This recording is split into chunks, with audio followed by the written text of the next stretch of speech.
Hello दोस्तों, नमस्कार।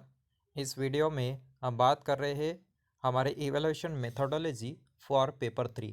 ये डीओपी वहाँ पे एक लिंक यहाँ पे दी गई है वेबसाइट पे, इवैल्यूएशन मेथोडोलॉजी फॉर पेपर 3।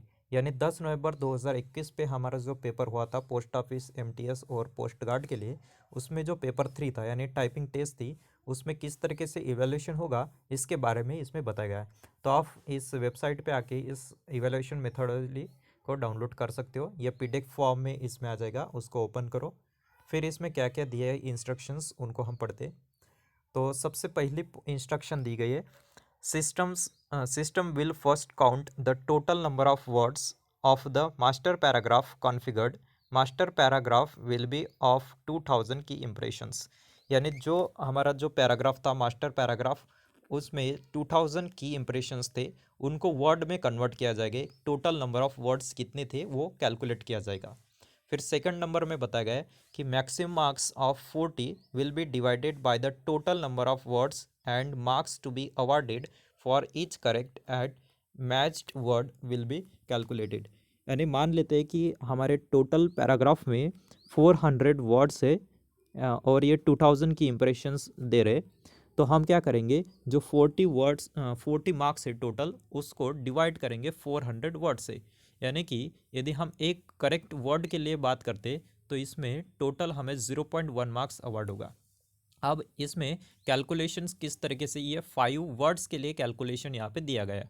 यदि आप थर्ड नंबर के इंस्ट्रक्शन पढ़ते हो तो इसमें बताया गया कि checking of each word entered by the candidate from the beginning of the paragraph will be made through system for correctness or the matching word.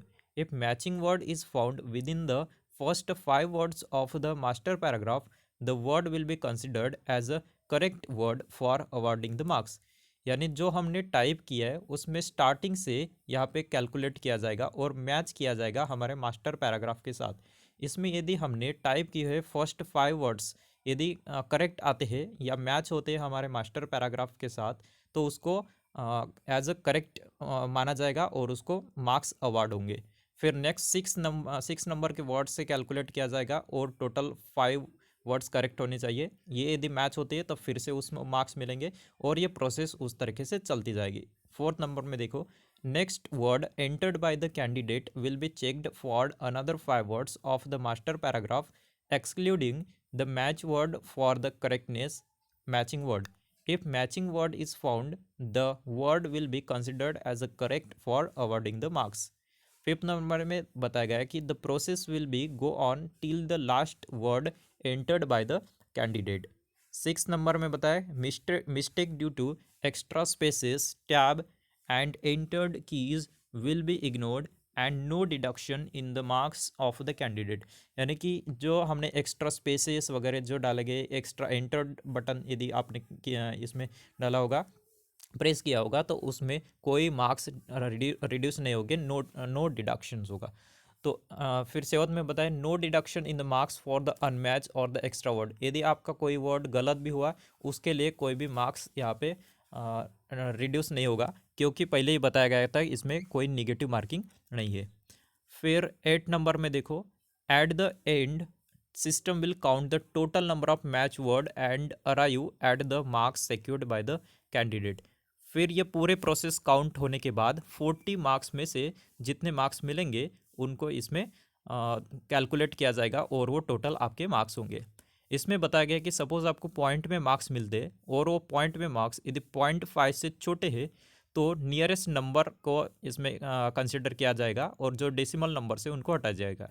यदि डेसिमल नंबर 0.5 है या 0.5 के ऊपर है तो उसको नेक्स्ट नंबर के साथ कैलकुलेट किया जाएगा।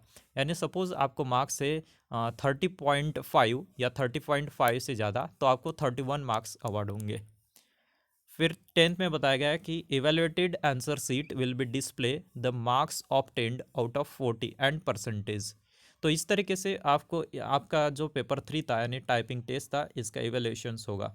तो इसमें टोटल 10 इंस्ट्रक्शंस दिए गए, इनको अच्छे से आप रीड कर सकते हो और आप मतलब अंदाज़ा लगा सकते हो कि किस तरीके से आपकी जो टाइपिंग टेस्ट जो आपने टाइप किया था पैराग्राफ, उसको किस तरीके से यहाँ पे चेक करना होगा या चेक होगा। तो आई होप ये आपको समझ में आया होगा। तो जो अपना जो चैनल है उसको सबसे पहले तो सब्सक्राइब करो, लाइक करो और शेयर करो। धन्यवाद, मिलते हैं फिर नेक्स्ट वीडियो में।